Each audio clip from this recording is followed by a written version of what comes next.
Welcome to Faith-Filled Investing, the podcast where faith and real estate intersect. Join host Owen Cooper as he interviews real estate investors who are also strong believers in Jesus. Get inspired by their stories and discover how they live out their faith in the workplace. Learn practical tips and strategies for successful real estate investing.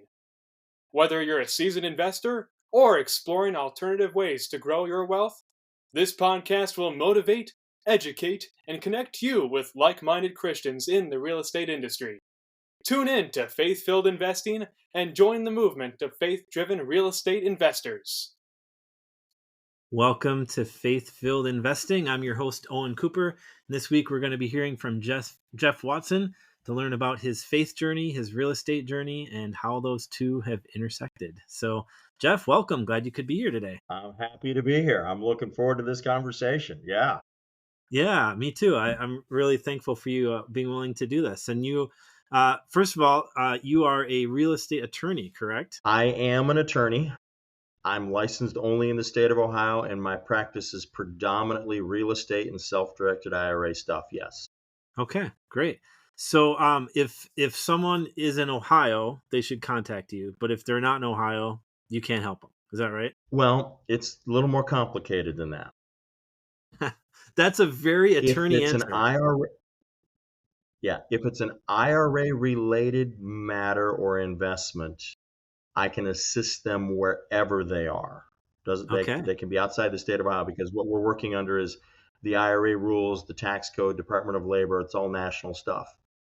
If it's an Ohio matter, I don't do stuff all over Ohio. I do stuff very local to Northeast Ohio. And then anything else outside of Northeast Ohio, I can work with people and make sure they find the right attorneys in that area, because so much is so local when it comes to real estate transactions. Yeah.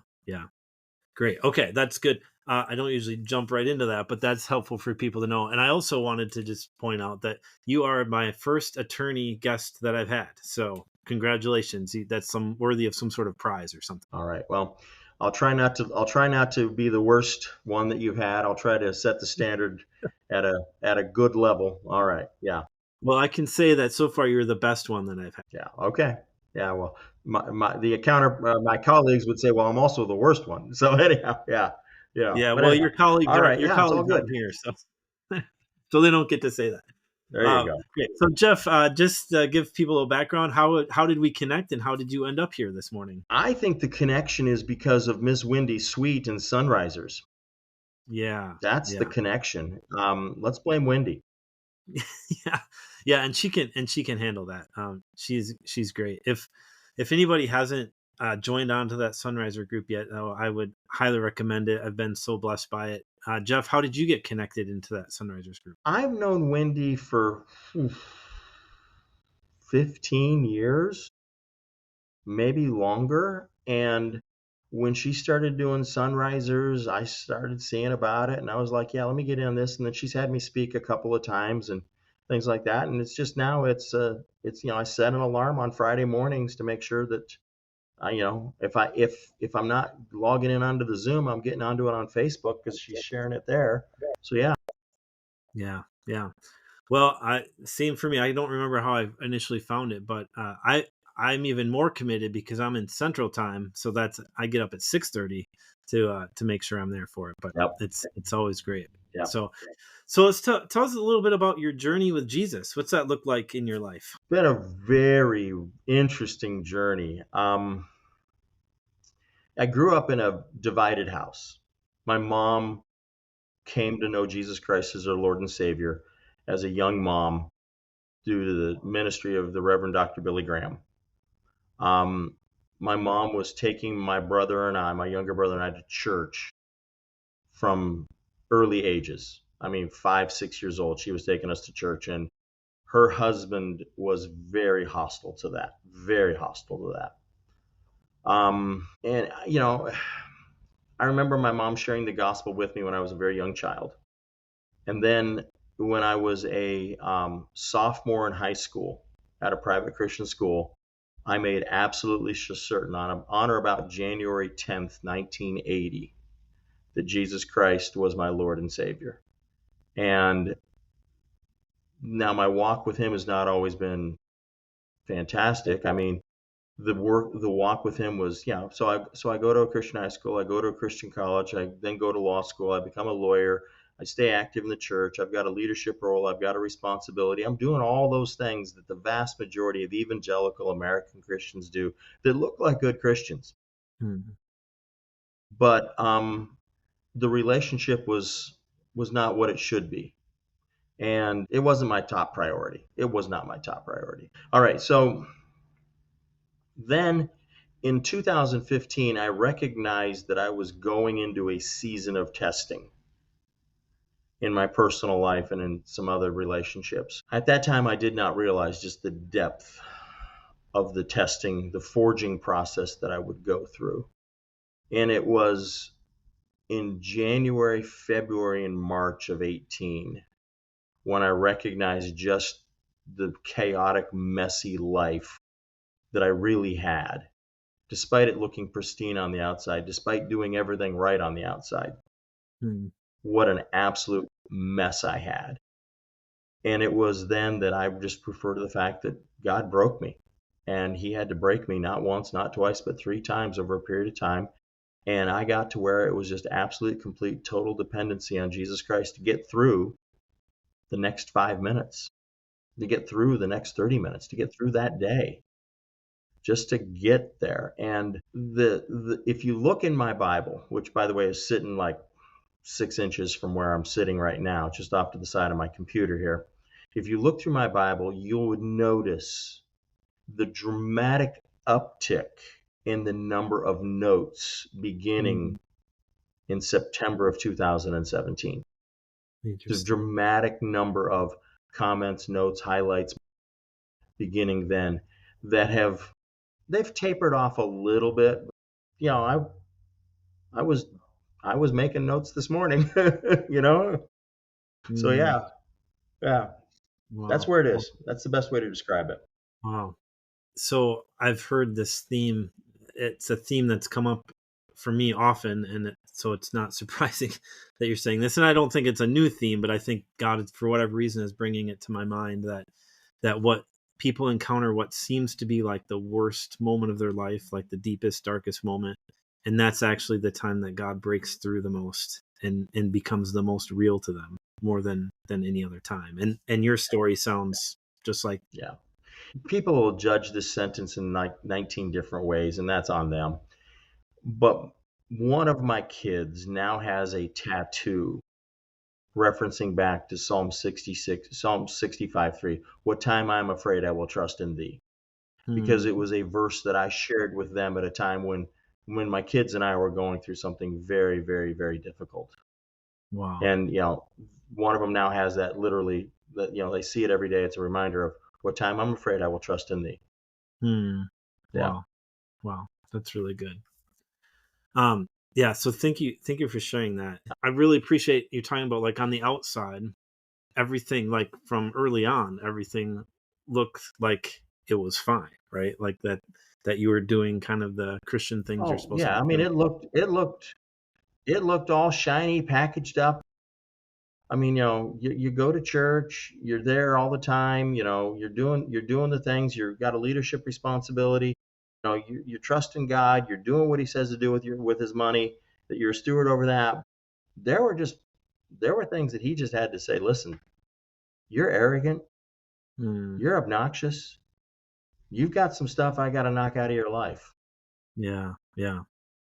Okay, so I don't know if life even works this way, but I'm just gonna, just hypothetically.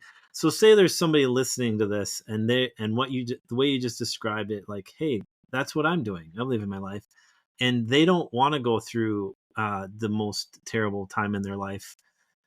Is there a way that they, God can get a hold of their attention? Is there advice you'd give them? Hey, if you do this, maybe God won't have to send you this awful thing to bring you out of that. Yeah, right. Would Moses have been the man he was if he didn't have 40 years in the wilderness? Would David have been the leader he was if he didn't spend all that time in the wilderness hiding from Saul?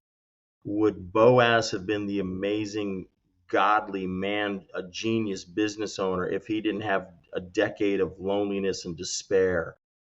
Would Jacob have been who he was but for the being cheated by Laban? Would he be the man he was but for wrestling with God?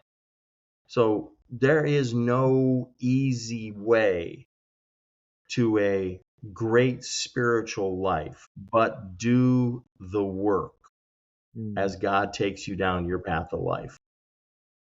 So there's no quick shortcut I can take, huh? In your walk with God and in real estate investing, there is no easy button that you can just go hit and expect it to all just automatically be downloaded to you or your bank account. It just doesn't happen. Yeah, but I saw a commercial late last night that told me otherwise. Yeah, well, if you believe everything you see on the internet, then Abraham Lincoln warned you against that. Yeah, that's right. That's right. Well, you've already made the connection for me about real estate, and tell me how have you been involved in real estate? How did you discover it in the first place? So I first became aware of real estate investing when I was a child. And my mom had a brother, an older brother, who owned a bunch of houses in Southern California. And he was quickly being able to do things that no one else could do. And this brother, and he's a dear uncle. I got to see him just a couple months ago. Never got past the 8th grade, dyslexic. The moment he was old enough for his mom to sign the paperwork, he was shipped off to the military, shipped off to the Navy. Came out of the Navy, lived in Southern California, bought some houses, got a job at UCLA, air conditioning, refrigeration. And the two things that he excelled at were learning the craft of air conditioning and refrigeration and buying houses and fixing and building houses. So I saw that. And then as I'm practicing law at a downtown Cleveland law firm, I realized I'm swapping hours for dollars. And I'm like, there's got to be a better way. There's got to be a better way. And so I started looking around, and we buy a house. We bought a duplex. I was then married at the time. And by the time we closed on the transaction, our first child had been born. Our oldest daughter was born. Lived in one half, rented out the other half. And then, we house hacked before anybody had that fancy name on it. Okay. And then I was burring before anybody knew it was called burring, because I'd buy the houses around me, fix them up, refinance them, and rent them out, do that thing. And I made all the same mistakes the Burr babies are doing these days. When I refinanced, I over leveraged. And so the 2008 thing nearly took me out sideways, but I had mastered the art of short sales by then.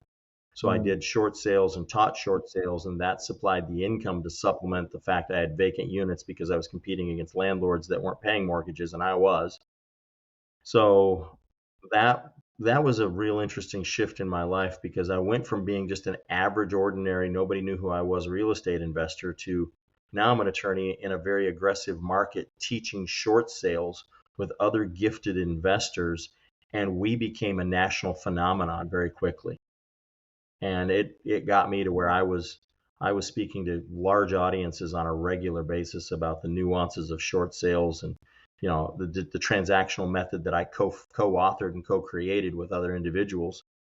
And so that just started a whole new rocket ship ride for me. All of a sudden, I just went from being just another guy sitting in the seminar room to now I'm the guy everybody's asking questions and help solve the problem. And I just kept learning. I kept digging in and learning. And I learned a lot more about entities and asset protection. And I applied my decades of trial lawyer knowledge to that stuff, and saw what really worked and what was the mumbo jumbo nonsense being sold by these guys that had never seen a courtroom in their life, let alone pick a jury, and had no clue the significance of an expert witness, let alone had a clue as to how asset protection really worked and how legal systems and lawsuits work. Over the course of my legal career, I've tried 20 different civil jury trials, a couple of criminal trials. So I know what it's like. I know what it's like to stand there with a business owner that's being sued and get him off the hook, and take it all the way up to the Court of Appeals, change some laws, and move forward. So I was doing the education regarding asset protection, both in the courtroom and outside the courtroom, learning tax strategies, entity structuring, all these other things. So now we're doing stuff that when I was in law school, we didn't have LLCs. So, we're learning new things. And then the same thing with IRAs. I mean, Roth IRAs, I've been practicing law for 7 years before a Roth IRA came out. Hmm. I mean, I had enough experience. I could have been a judge when Roth IRAs came out, but that's something I learned to really focus on is Roth IRAs, and versus traditional IRAs that have been around since '74. And so, just trying to figure out how to grow and do those things and make it happen. And that's what's led me to where now I'm a buy and hold investor. I buy, I hold. I still own the very first property we ever bought. Hmm. There's some stuff I've sold that I regret selling. There's some stuff I sold I wish I would have never bought. I mean, I've lost hundreds of thousands of dollars on deals, made lots of money over time. It's a patient thinking person's game. It's not a quick flip. It's not a hustle, grind it out hustle business. Anybody that wants to tell you that there's an easy button or you got to hustle and grind and you'll get rich one day, no. It takes about 15 years of hard work and then you're going to be an overnight success. Hmm. And then, so today I've got a decent portfolio, and I'm adjusting the portfolio and trying to grow it in the right way, strategically, using the right tools and techniques. That's my real estate journey, Well, is your portfolio all around you in the Cleveland area, or is it all around the country, or what's that look like? The vast majority of my portfolio is in Ohio. I have stuff in Cleveland. I have stuff an hour east of Cleveland. I'm involved in a large apartment complex in Athens, Ohio. I have a little bit of stuff down in St. Pete, Florida. I bought a property in Puerto Rico. I'm now selling that property. But the majority of stuff I have is in Ohio. Yeah. Okay. Yeah. And so you are primarily buy and hold. You said there's a few things that you've sold. When you have sold, what made you decide to sell? When I sold because I didn't know how to manage them correctly. And so I didn't take the time to learn how to manage. And once I learned property management from David Tilney and his hassle-free property management, that changed the perspective I have for everything. I mean, I'm trying to think. The only stuff I've sold since I've learned that from David is stuff to trade up to other better stuff. Okay. Yeah. And do you self-manage or are you using a property management company? So a combination of both. I self-manage some stuff. My assistant and I manage some stuff. I have a property manager that manages some stuff in Cleveland for me.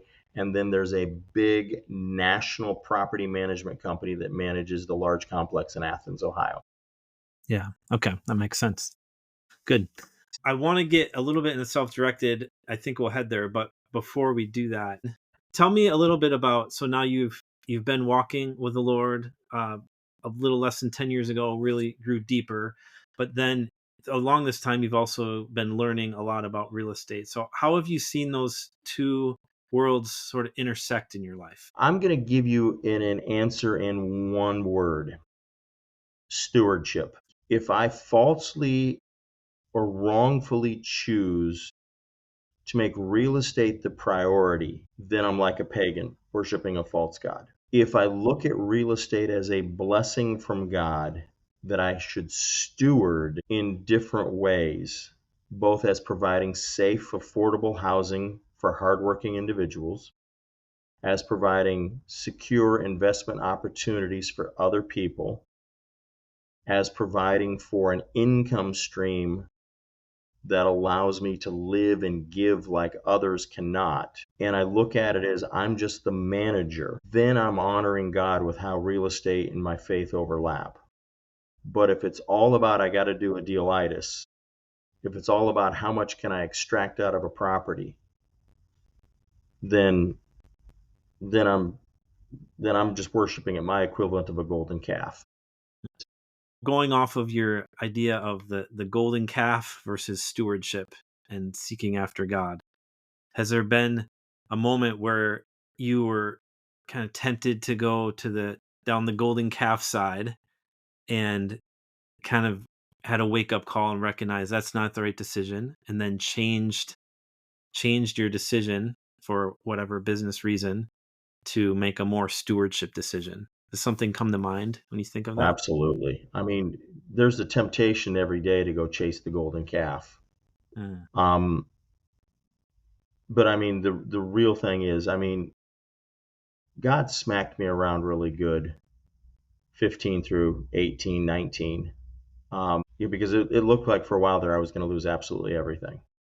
There was a potential of losing everything. At the end, I ended up losing half. And God was really good to me as He gave me an earning ability to try and earn enough money to be able to keep a lot of the real estate as assets were being divided and split. But so there's always the day-to-day temptation, because you got to ask yourself the question, why am I trying to do this deal? Any deal that comes across your table, why are you trying to do this deal? Are you trying to do this deal because it's something that you can make money? Okay, but is that the primary reason, or is this something that can be beneficial for other reasons? And I think you gotta have the mindset like Boaz had in the book of Ruth, chapter 4, where he was thinking 20 years ahead. And I talk about this in the book I wrote called Boaz on Business, that Boaz, as a real estate investor, was thinking 20 years ahead when he redeemed Naomi's land, knowing it was going to be for Naomi for life, then to Ruth, and then to the child that he and Ruth would have together. So Boaz was thinking way ahead.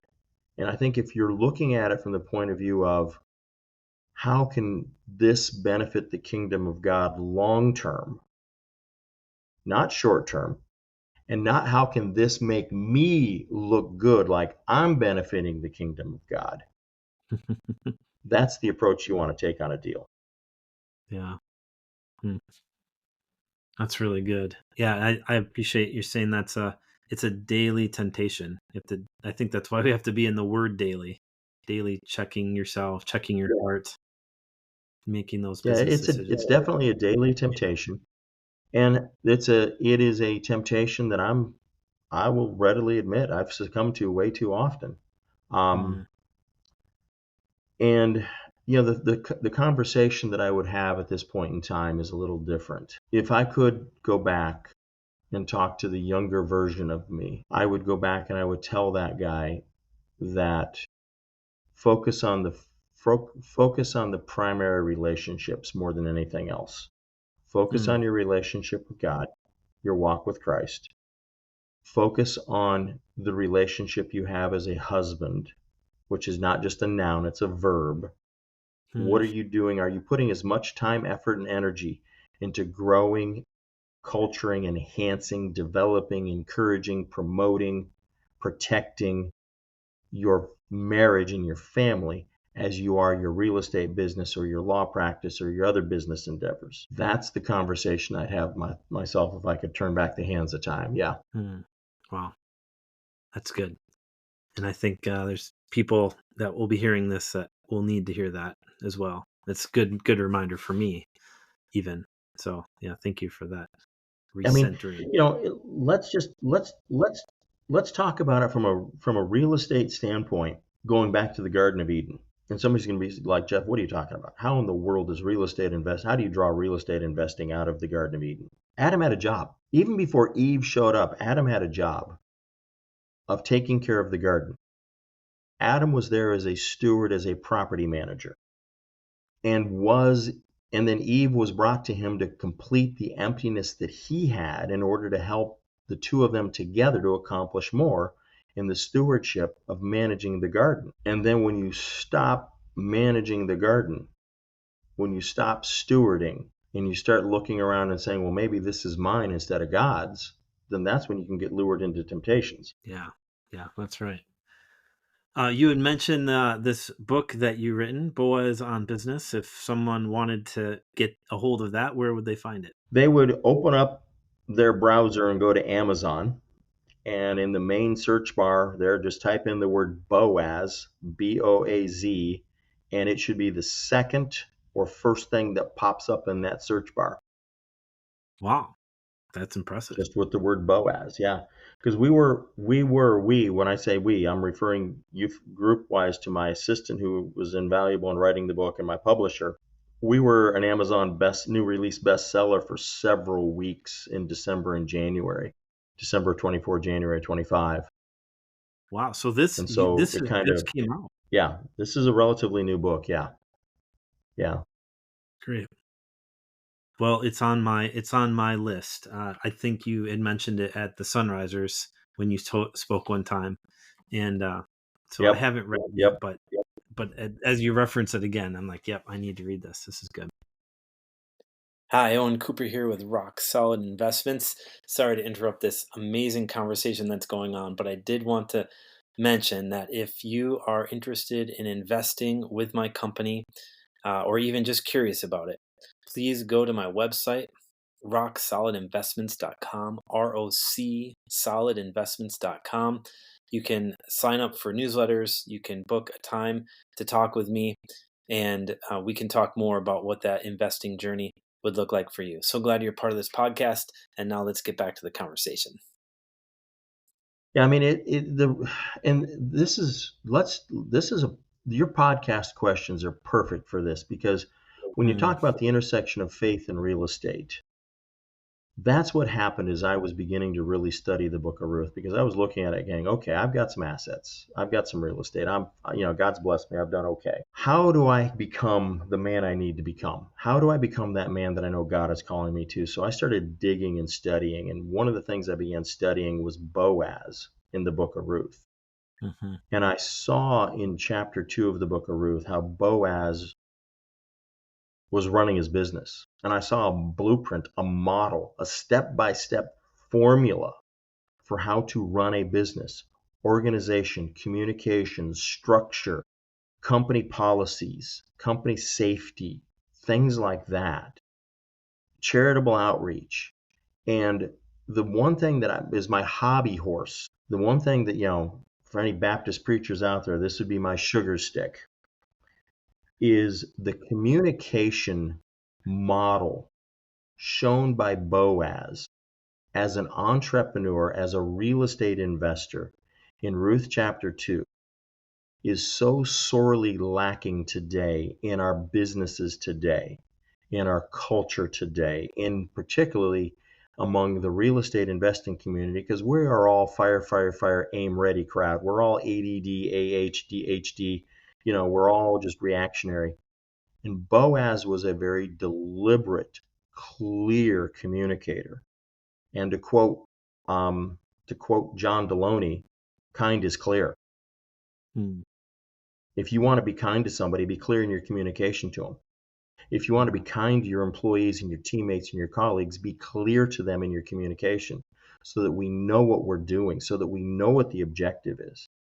And Boaz shows clear, kind communication with his words, his actions, the way he communicated things in Ruth chapter 2.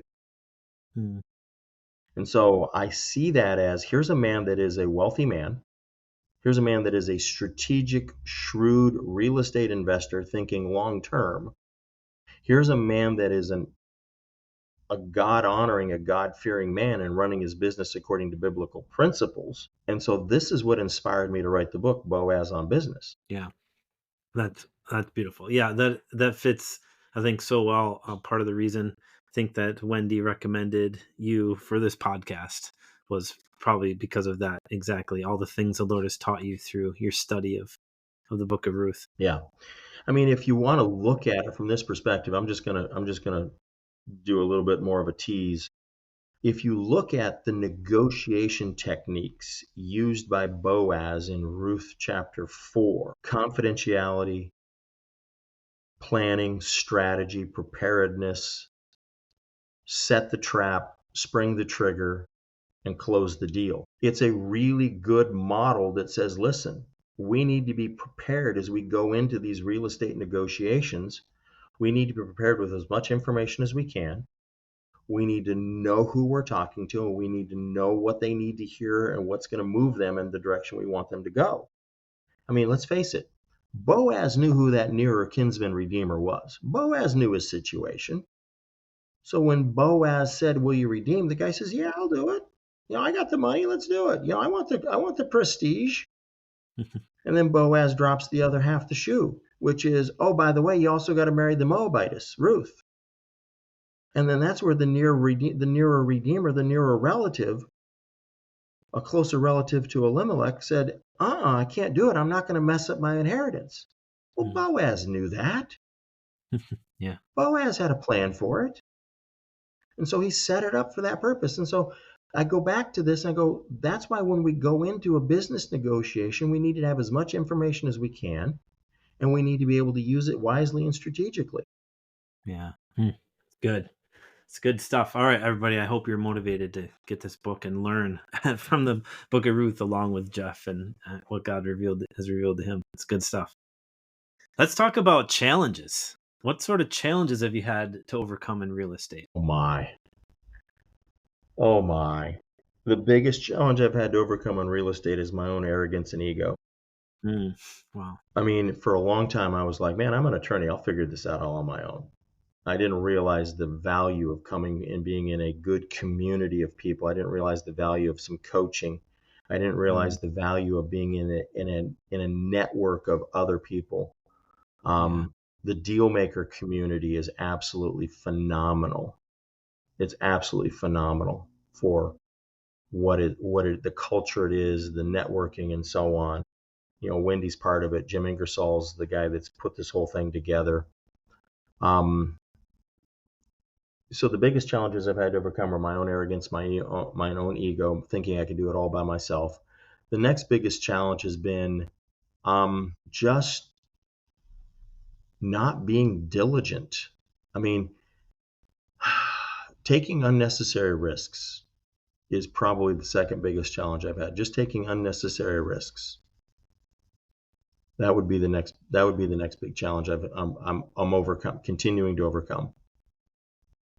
Yeah. And what would you define as an unnecessary risk? Buying more property than you can adequately manage, relocating where you live away from properties that you don't know how to manage real well. That decision alone cost me 2 really good properties that I wished I would have kept. The 2 that I regret selling the most, that cost me that. Not learning how to properly screen tenants is a big issue that a lot of landlords need to learn. And, David Tilney, Hassle-Free Property Management is the go-to source there.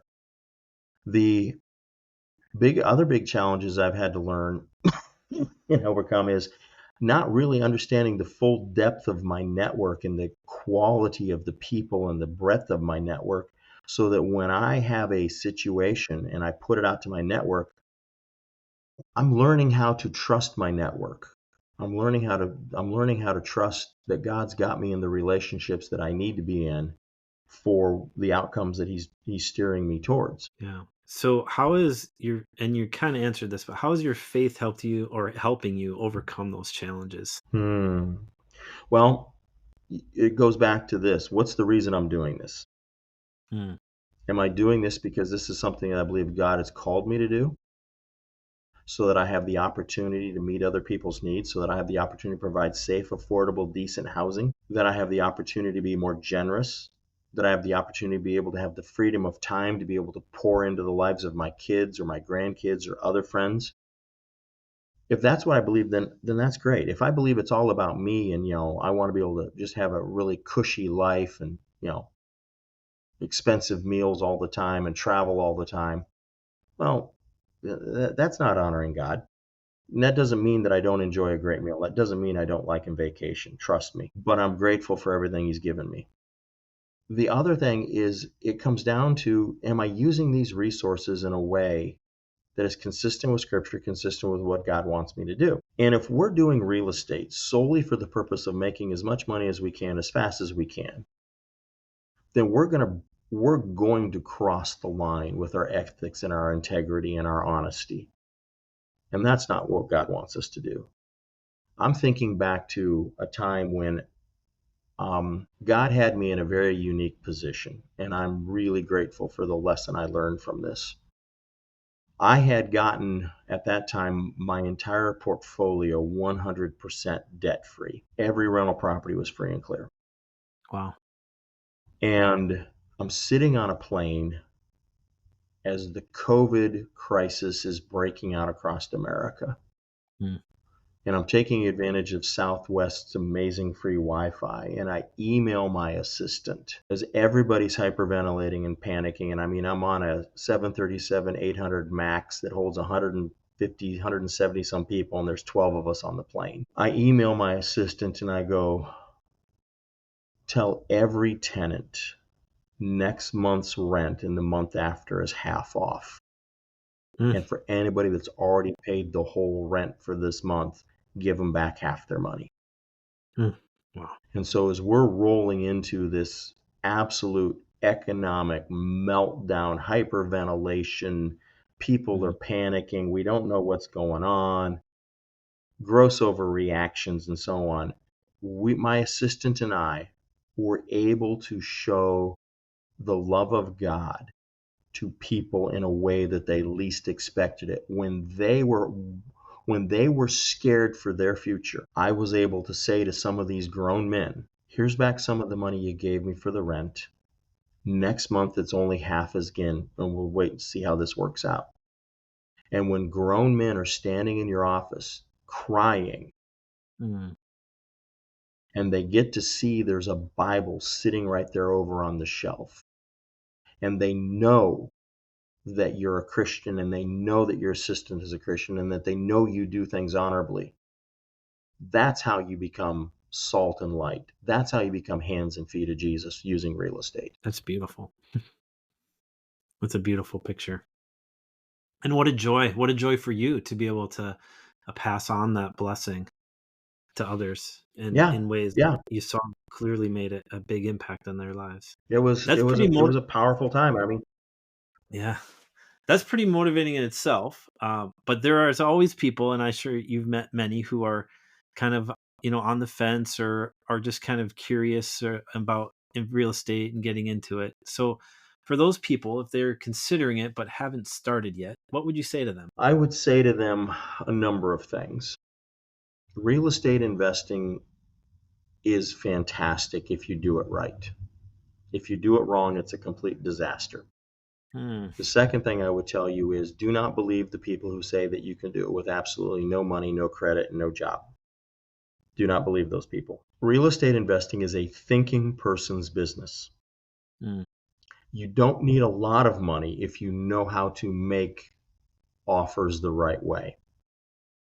You can make offers to master lease on a, performance master lease basis, and then later get the option to buy. And you can literally do that with a couple $1,000s. So you don't need a huge amount of money, and yet you can control a cash flow producing property and capture the future equity upside. So the next thing I would tell anybody looking to get into real estate is when you're doing any online research regarding real estate, go ahead and do it, but go make sure that your purse or your wallet with your debit and credit cards is at least locked away on the other side of the house, so that you don't buy the junk that's coming at you through YouTube and Instagram and TikTok and everything else.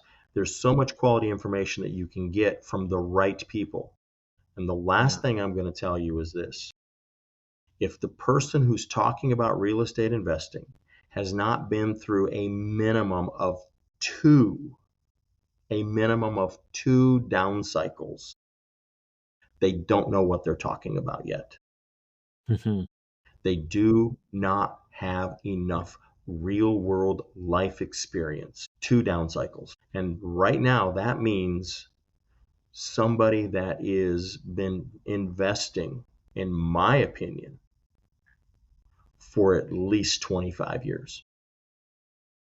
Because you've got to go through the 2001 down cycle, then we had the 2008 through 12, and then from 11 or 12 till now, it's just been nothing but up and away. And yeah, we're seeing a little bit of a resetting right now. And I would not call COVID a recession. That was not a down cycle. That was a manic inflation fueled buying frenzy. So that doesn't count. And what we're experiencing now, if people think that this is going to be a full blown recession, I'm sorry, I don't agree. I think we're in a stagflationary situation. And I think we're going to come out of this thing, and real estate is just going to just skyrocket. I think 3 years from now, 2028, we're going to be looking back at prices we could have bought stuff in 25, and we're going to be mad we didn't buy more. Yeah, I think of how many conversations I've been in with people where they say, "Oh, if I had just bought that," looking back, if I had just bought that then, it would have been worth this much. Yeah. Yep. The last thing I'm going to tell you, if you want to become a real estate investor, if you truly want to become a real estate investor in the residential space, you have got to get comfortable learning how to talk to sellers. This is not a business that can be done virtually and remotely and so on via yellow letters and text messages and VAs and so on. I'm sorry. This is where you're going to have to get face to face, eyeball to eyeball with sellers, hear their story, learn their uncomfortable situation that involves a piece of real estate, and how do you fix it for them? Because when you can solve their real estate problem, then you're solving a life problem for them, and then you're benefiting them and you're benefiting yourself. Yeah, I think you just hit on to a key concept of solving problems. And that's really, in all sorts of business models, like that's really gets to the key of it, but especially in real estate. So in all the different investing strategies that you've encountered and used over your career, what are some of your favorite investing strategies? That's a great question. Inside of my Roth IRA, my favorite strategy is wrap lending. My second favorite strategy was Lonnie deals. Lonnie, Lonnie, after the late Lonnie Scruggs. Outside of my IRA, I'm a buy and hold guy because I want the appreciation, I want the cash flow, I want the depreciation on my tax return, I want the stability, I want the tangible asset, and so on. Acquiring property is the challenge, and there's multiple ways to acquire property, but it all comes down to you have to be able to talk to people. I never managed to be able to buy a single piece of real estate without talking to multiple people. You've got to talk to the sellers, or you might have to talk to agents. You've got to learn how to talk to people. Today, my number one offer strategy, if I'm looking at structuring a deal, is going to go with a performance master lease with an option to buy. Because of the pricing and because so few properties in the markets that I want to buy in actually cash flow, I'm looking for people that have got a property, it's hurting them, and I'm going to try and help them lose less with a performance master lease. That's good.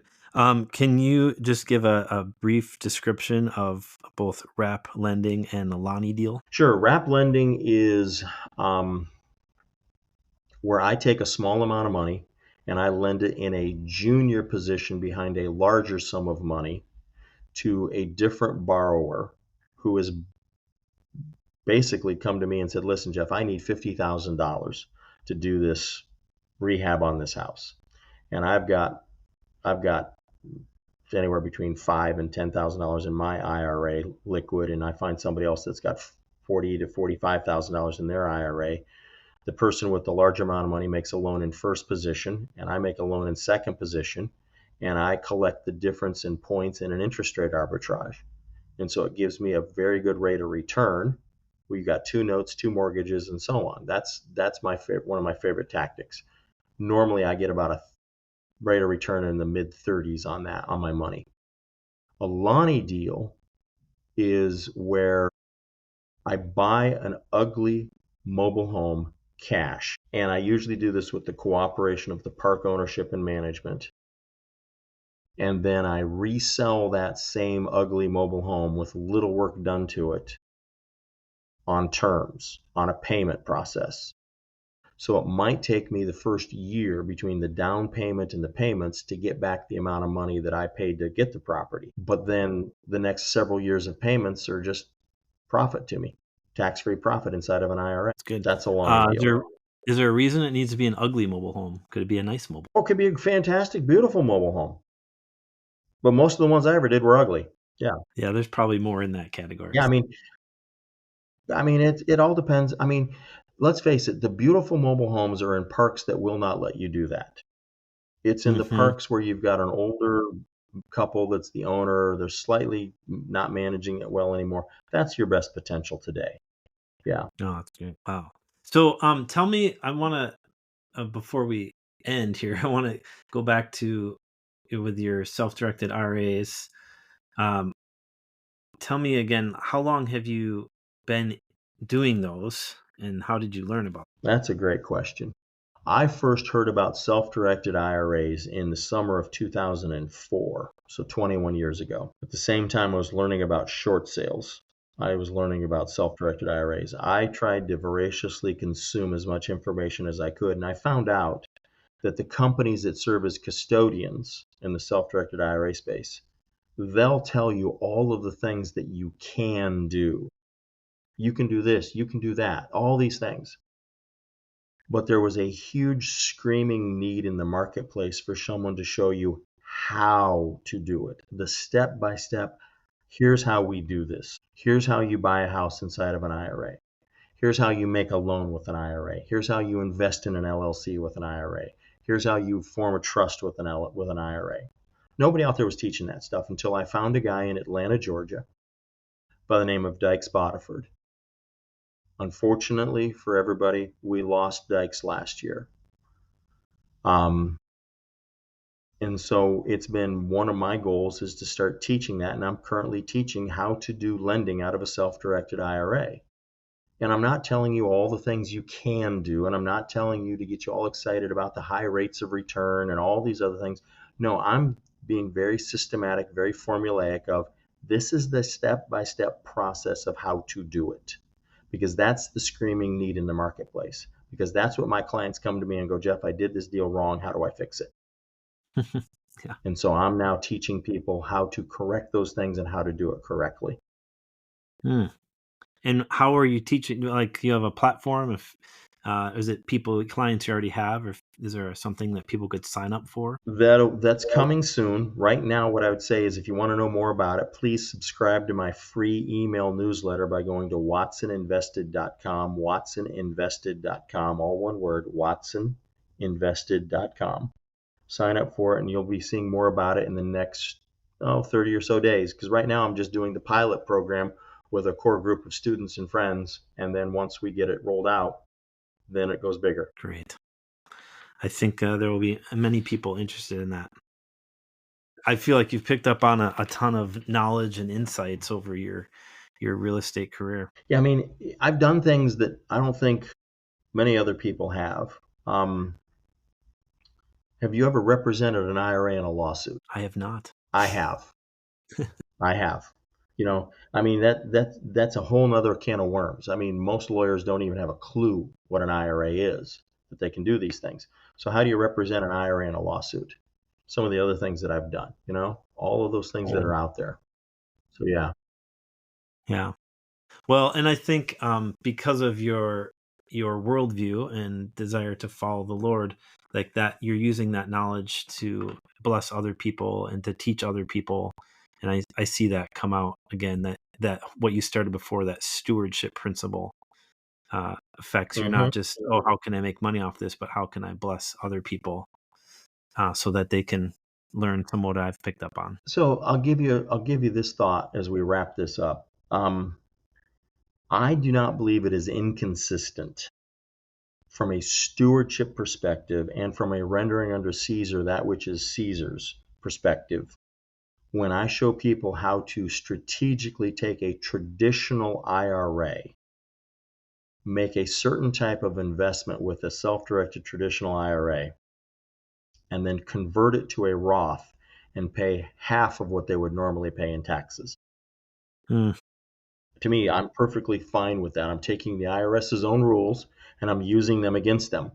And I'm doing it in a way that I'm trying to put more money in people's hands for their retirement rather than into the coffers of the U.S. Treasury. Yeah, that's beautiful. Well, this has been so great. Jeff, I really appreciate your time. Before we go, I always like to end with just kind of a non-real estate thing. What's something that's been exciting or interesting in your life recently? I am enjoying living in St. Pete Beach, Florida, away from the shores of Lake Erie in Northeast Ohio. And yes, we see hurricanes down here, no doubt about it. But at the same time, I don't see sub-zero weather for days on end, and I don't see weather below 32 degrees Fahrenheit for a month at a time. So that's one of the beautiful things. I mean, I'm grateful that I can literally, like I'm going to do later today, I can go for a long 2.5-4 mile walk on a beach and just take in the scenery. And every day it's a little different. Every day the way the water comes up on the sand the sand is different. The beach is different. That's so, beautiful.